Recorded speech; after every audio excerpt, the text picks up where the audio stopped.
right. Good day to you, sir. Please, let's meet you. Tell us your name. Okay. Your name, please. Thank you. Yeah.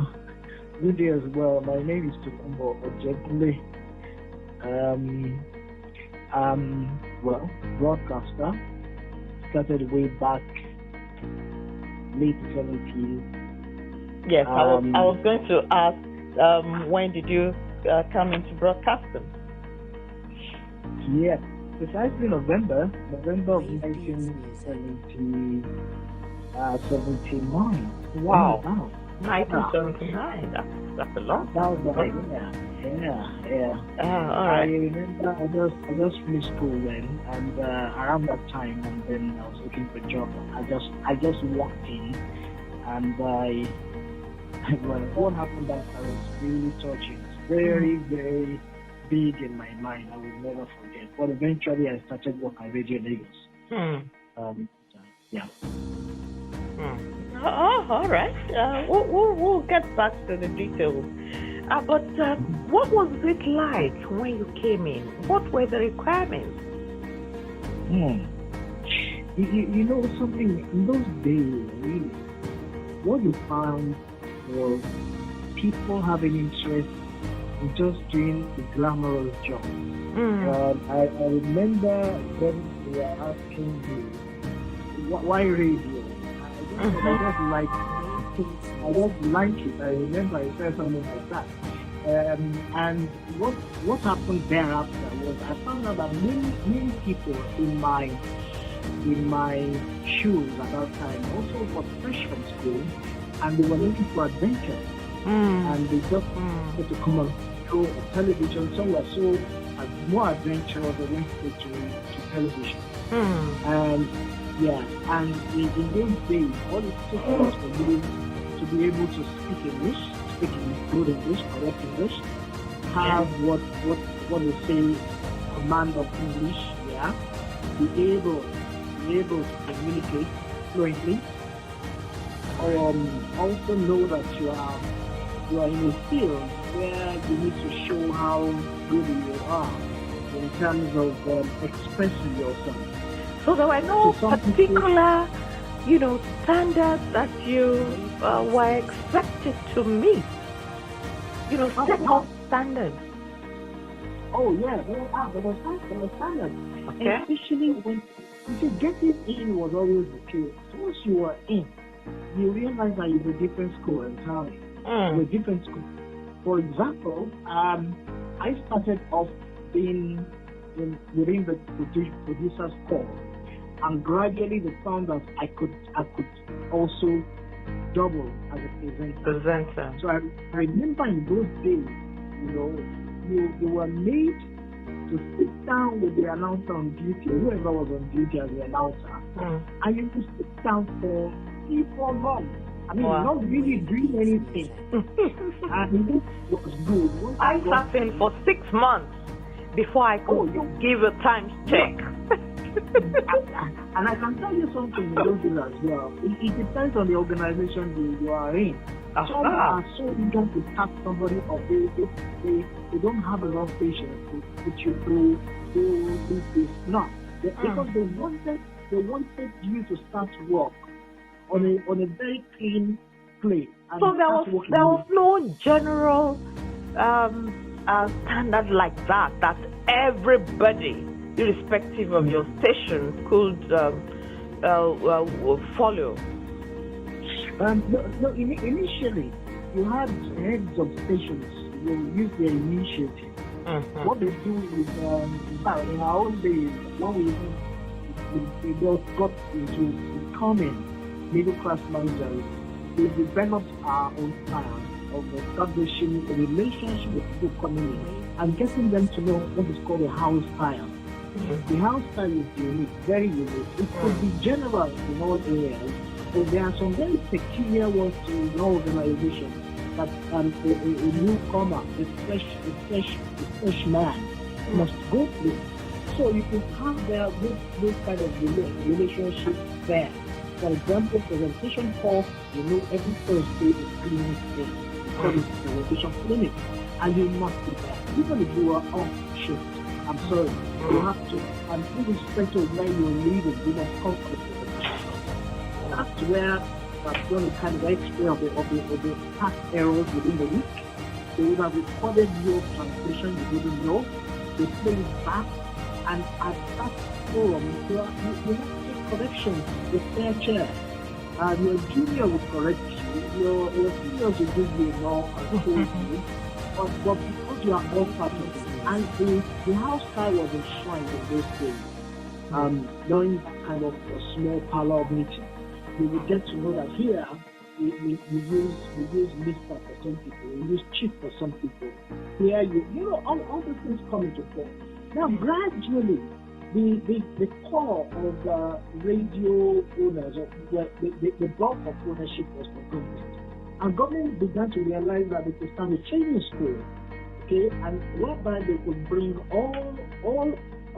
everybody together from every part of the nation. The training school was Queen, Radio Nigeria Training School. Yeah. It was easier to go.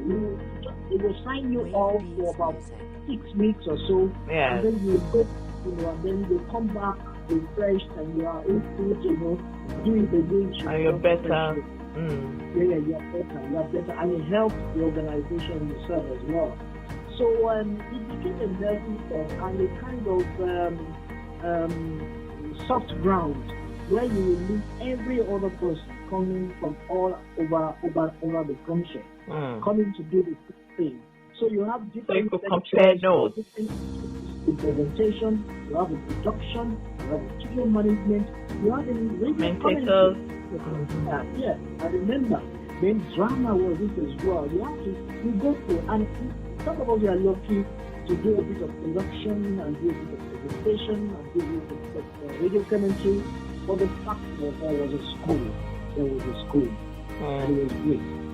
Well, you've been talking about the government-owned institutions, federal government institutions, Radio Nigeria, and all that. And I'm aware that you started out with the state government institution, and then you moved on to the private institution. Now, from your experience, what can you do a comparison of these three sectors, and how are they faring in terms of striving to meet the standard? I'm still going to come back to a bit of more details about that standard thing, but let's have you compare these three sectors and tell us how do you think they're faring in meeting standards. That's a very good question, Kemi, because in fact when I was stepping out of the government establishment in the private scene, I asked myself several questions, one of which was, do you think you can do this in the private scene? I was asking myself questions because when we were growing up and we did a bit of economics in school, we got to know that government job had something they called longevity. You could stay in a government job for a long time. Your job security was good, but job security when you work for private organizations, if you don't stand up well and not up to your place, you get kicked out. And that was it for me. But what kept me on? Let me talk about, because for every time I discuss issues of this nature, I would always go back to refreshing days of personal experience. What kept going for me, Ken, really was because one has developed a passion for the job. You see, it was so difficult to tell you how much we were earning in those days and how far our own length could go to get the job going. I remember many nights we passed the night in the studio because you are reading the news at 6 o'clock in the morning. Yes. And then the 6 o'clock news is just 10 minutes. And then you have to sleep over. Sure. Sure. It was passion. Yes. It was something that couldn't be, you just couldn't value it. You either would have it or you would have it at all.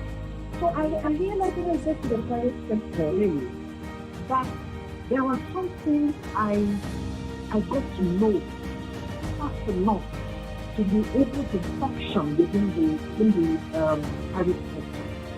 One was for government establishment, you always had this laid back or vertical attitude. And you can always say that for people who are pushing files, respect to them. Okay? But it was difficult to be laid back as a radio presenter or an announcer, irrespective of whether it was government person or private person. You don't have the passion, you don't have the passion. And developing it will depend on the kind of people you move with, the kind of group you move with, the kind of competition in which you found yourself, the environment, how competitive it is or was for you at that time, will bring out the best in you. How challenging your bosses have been. I know someone, a boss of mine, God bless his soul, he would come into the studio after every news read you have had with about 20 different corrections. You know, he would come with a notepad. As soon as he's entering, in fact, the other guys, when they see me come down from his office, they know there is a problem in the studio. Everybody is saying, welcome, sir. Good afternoon, sir. I didn't answer you because nothing was good about the afternoon. And he don't down this word, and then you know that you are in for 1 hour. It's going to be about 1 hour. But we had a personal, it was good. It wasn't, and the next moment after 1 hour, really you are blocking you, he's going to ask you, would you take some body wear? But and you get something wrong. Wow. You will gradually take it. So I as with the government establishment, you have the opportunity of dreaming yourself and not thinking like a civil servant. But in the private establishment, the administration was different. The administration was so ugly that you didn't even know when you were doing it rightly or you were getting it, the proper way. It was almost like you wake up in the morning, do it, and somebody who is just next to you looks at you. The next question is, why did you come to your shift yesterday? And you are bothered. You're only talking about my performance yesterday. So you had a lot of people in the private sectors who are also just drifting and not knowing what they were doing. Now, because you are coming from the government sector and you already had a kind of, you already had a movement, so to speak, the culture, so to speak. When you walk into private establishment, that culture moves with you and people see you differently, especially if they are not coming from that same environment in which you are coming from. So you are able to infuse into the private establishment what you got off the public sector. Now, get me right, both institutions, both angles have their issues.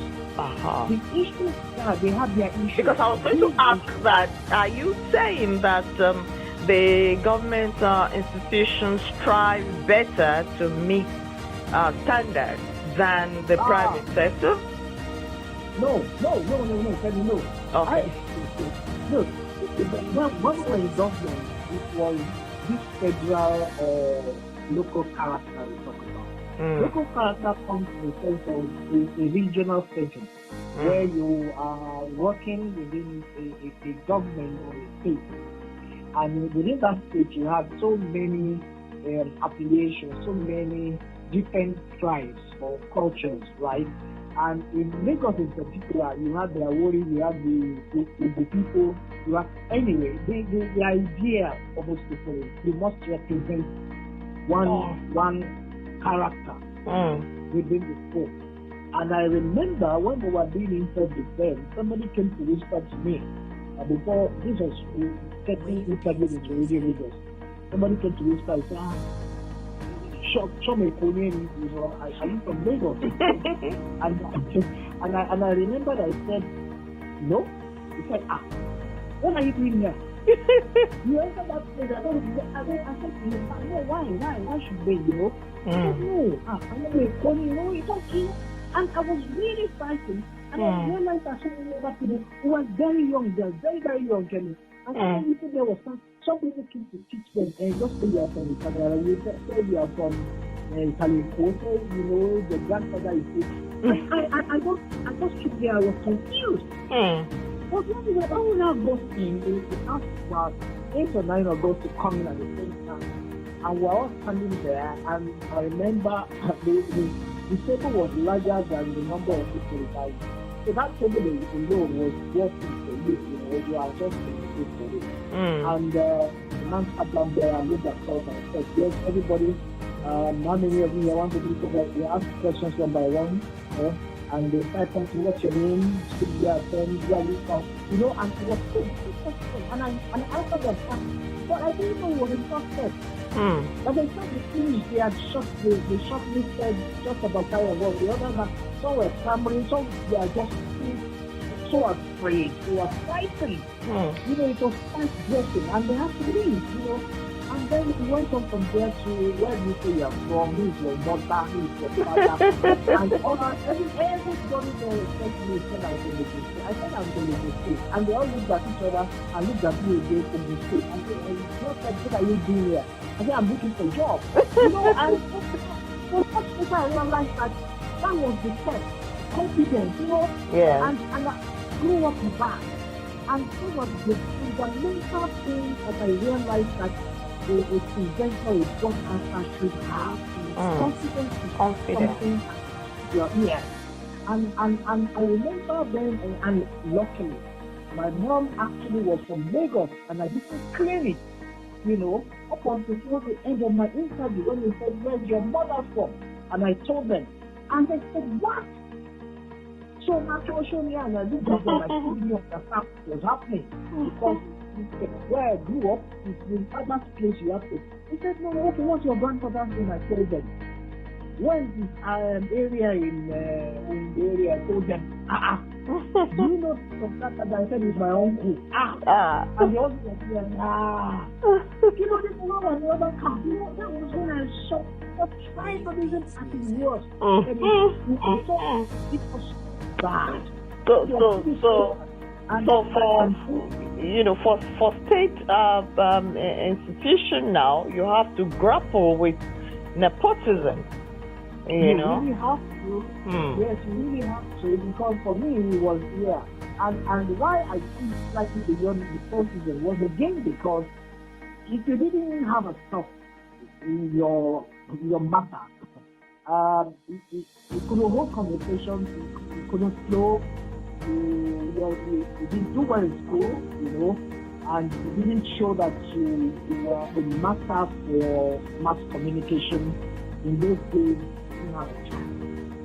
But practically, you were able to talk to them by the few instincts you have in those days, Kemi. And you really didn't have to be a mass graduate or an English student or literature student or somebody in the dramatic arts. Because we find people who are so eloquent and they are all kinds of So you're talking about the importance of presentation or pronunciation as a natural gift. You just have to be natural. You said it. You just have to be natural. And one other thing which I found difficult to agree with, even when we were doing lectures, was that because you had an expectation or because you didn't, you grew up in a particular area, you were immediately sidetracked from being given a proper position. I always said to myself that the man who couldn't say champion, but would say champion, okay, it doesn't know what champion is. And it is area of influence and matter. You get it. The two things I couldn't agree with, or I agree with, and I said this has to be. You see a chip, and you call it a ship. So your champion becomes a champion and your chicken becomes a chicken, and your church becomes a church. And I realized I got to a point that people who manage stations, particularly private stations, didn't care about those things. Now that is where I'm going. That's exactly the crux of the matter here. Now, the pronunciation is a tool of trade, of announcers and presenters, and we are supposed to have a standard of pronunciation that everybody, need to set as a goal to achieve. But we don't have that. And, just from the little story you told us now, in the past, there was a bit of effort to strive, to meet that standard, but not anymore. There is this continuous regression, decline. And I'm trying to look at why. One, is it just because commercialization is the in thing now? Everybody is only interested in who brings what? Or is it this idea of degeneration of standards in the society itself, where nepotism has taken over, that kind of thing? So it doesn't matter whether there's an H factor, whether there's, whatever factor, whether just, as long as I kind of wanna, he or she can go on. So gradually we seem to be regressing. Now, I'm trying to, what are those factors that have contributed to this regression? Because even in Radio Nigeria now, it's so bad. I've interviewed a couple of people from Radio Nigeria, and I also have the experience coming from that background. I know that not anymore. People just send names from Abuja and put this person in presentation, and that's it. So let's look at those factors that are responsible for this regret. Wow, that's a double-edged in one question. I'll try. People fail to.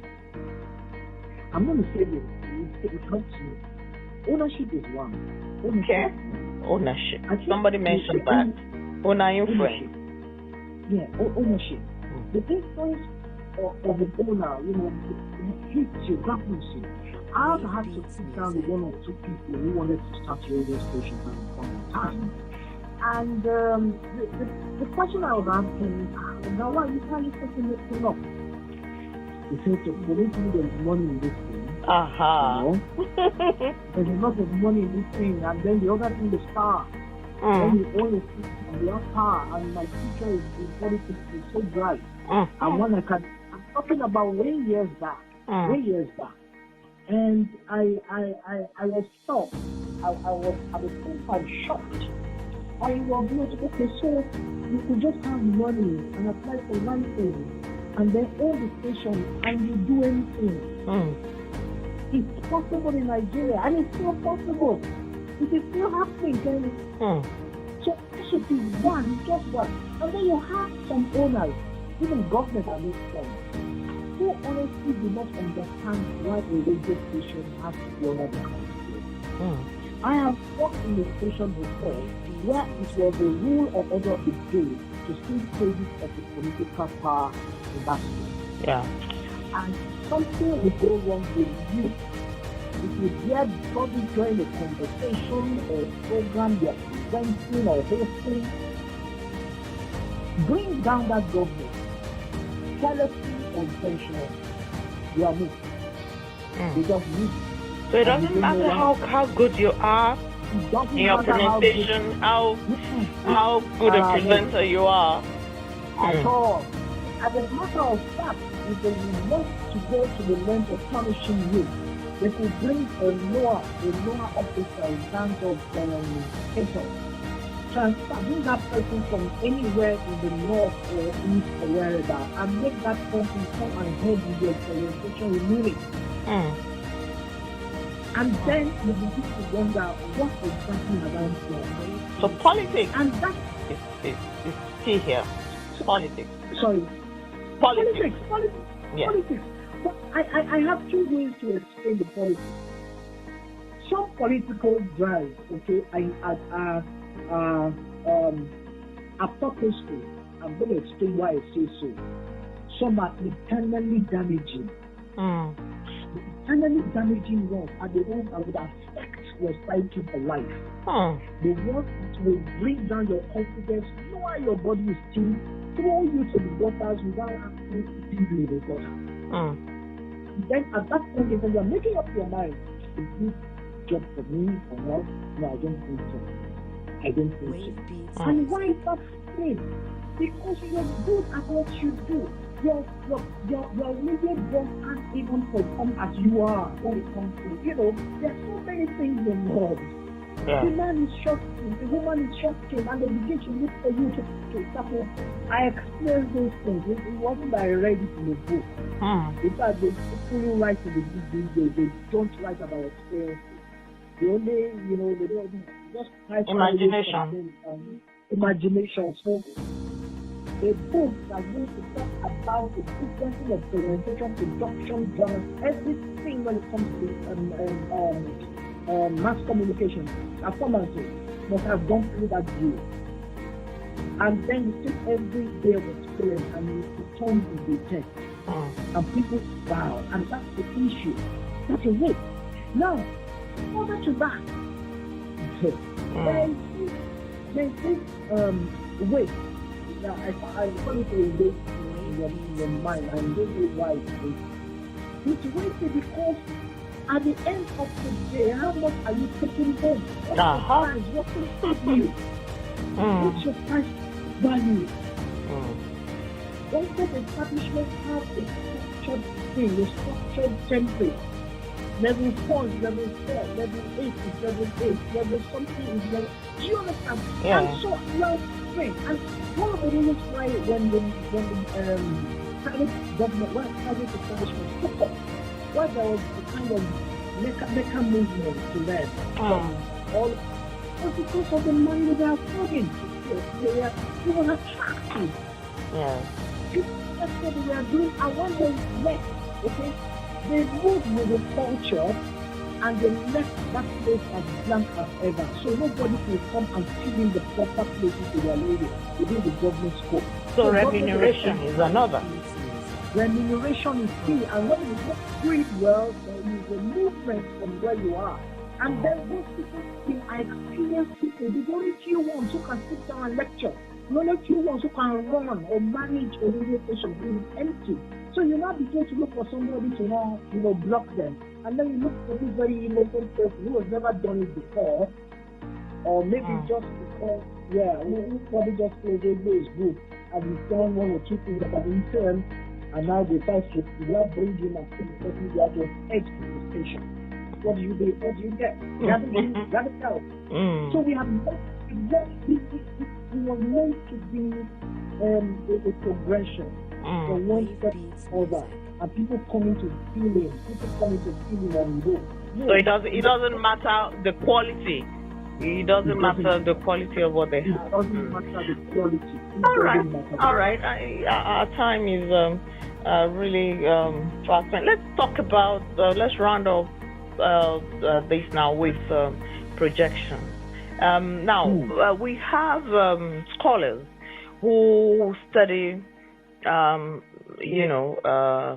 of pronunciation, and all that, and they keep talking about this received pronunciation (RP), which is supposed to be the standard for speakers of English in Nigeria. But as broadcasters, the phoneticians who deploy these tools, there is a kind of gap, between the two, because if we follow the theory, one of my favorite, the theory of mass communication, the agenda setting theory, the fact that the media set the agenda for the society. But if the media does not have the standard, how do they set the agenda? So I want you to look at, project. How do you think we can address this regression, that's going on in the media? How do we set up that structure so that we can have a single standard that everybody, irrespective of your sector, whether you're in the government or in the public, whether you're in the public or in the private, that you look up to this standard and you strive to meet this standard? How do you think it's possible? One, and if it is, how do you think we can set this up? Thank you so much for that question. My early days, I found myself, I ended up in classrooms trying to teach, professionals, really interested, how to speak using, everything I thought I had, opening them up to the Daniel Jones sequencing, opening them up to, speech, articulation as well. It initially turned out to be interesting. And I started with a journalism school, Science Journalism Institute, there was Surulere. But the experience I had there was really shocking. The first thing was that if you as a teacher, you are understand what you are teaching, it's great. Yeah. Like this, I know what I'm doing. I know exactly how. I found some teachers who would be in the same school, but would be doing a different thing that does not correlate with one other aspect of the school during teaching. And why is that? Sequences. And why is that? Rule number one tells you that it's going to be a long talk for us with regards to that question. Because Nigeria has no lingua franca. Excuse me? English. Let me explain it. Right. We don't own it. We don't own it. It's not ours. That is the reason why a student in the class will explain to me that he cannot walk a bus and ask the boss to, stop at challenge bus. Because the conductor or the driver don't understand challenge. What they say is challenge. And he's saying all these things. I said to myself, I find it extremely difficult to explain. Okay? Why favorite has to be favorite and not favorite. And they will stand back and convince you that no, it's right, it's so right. It goes like what? Or favorite. Yes, as a teacher, you really have to continue, treat nicely over the day. Treat nicely over the day. Education is one. So we're passing it back to the scholars now. Second one, part of education is this. There is a dearth of good speakers or teachers who teach English phonetics from the basics. That is why some of us, even in our own time, in our own age, will still say F. So come on, can you help me do this? And how are you? The H flows away. They are all things from the foundation. Foundation is key. And I always look back now to say, can we get back to that point? No, it's too late to get back to that point. What we have now is already garbage from outside. They are out already. And they are the ones who are filling positions on radio and television stations. They are the ones who are actually reading the news of today. Yeah. Trying as much as possible to hold conversations on radio and TV and carry you along, rather they will lose you. So my headache now is this. People who teach and people who work, who are satisfied voices, who do those things, there must be a meeting point. They must come to, that line of the line that used to delineate things before. They must break that line. They must erase that line and find a common ground where they all will come together. I've attended seminars before, but the way you see seminars are just book things and nobody takes them or picks them up, and that is the truth. Yeah. So the question now is, how serious are we, first as a government and two as a people, to face these challenges? If we even consider it as a challenge. Consider it as a challenge. Now, and that's a very good one. Because everybody just really do staying with you, just stay where you are. Collect your salary or do the job that you are doing. And get out of the place. And get out of the thing. But you cannot continue to do when there's passion and commitment. I seldom listen to radio stations these days, and I'm not saying you are the best. No, that's nothing. It's not about being the best. You just understand that, look, when you do, you probably have a little bit of high blood pressure. Exactly. Because you can't watch that station to tell them who you are, to talk about yourself. Exactly. Because they won't even listen. They won't. Nowadays, there were classes for criticism, special class for criticism. They will teach you how to accept criticism, and they will teach you how to go ahead with it and thank the person who's correcting you. Before I left, it was difficult to correct people. Very difficult. Very, very difficult to correct people. These are people who thought they knew. Yes. And you are trying to tell them, no, this is not the who came from the big boss anyway? The big boss was there because he's the one paying. He's the one paying. Yeah, he's the one having the money. Yes. So my second level is government should go back and revisit that aspect of people being given licenses. That you have doesn't make you a radio owner. Or set up requirements for them to meet. No, they're opening the chapter for you, Kemi. There's something there that says that before a radio station is formed, and at least 2 people within the 5 members must be practicing journalists. Broadcasters. Practicing broadcasters, are they presenters, announcers? But they won't go for this. They go for those who want to see together.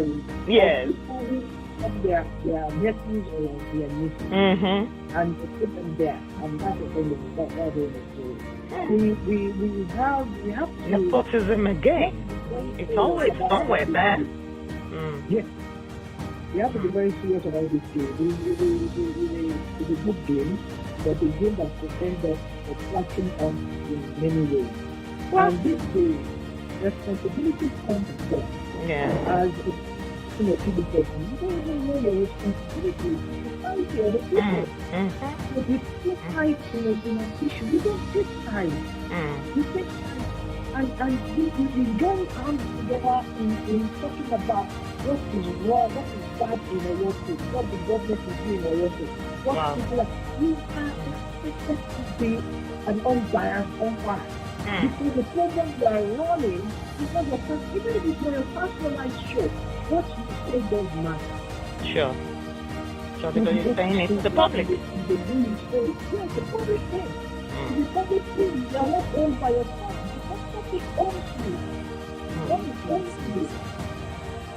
Well, thank you so much. We've spent quite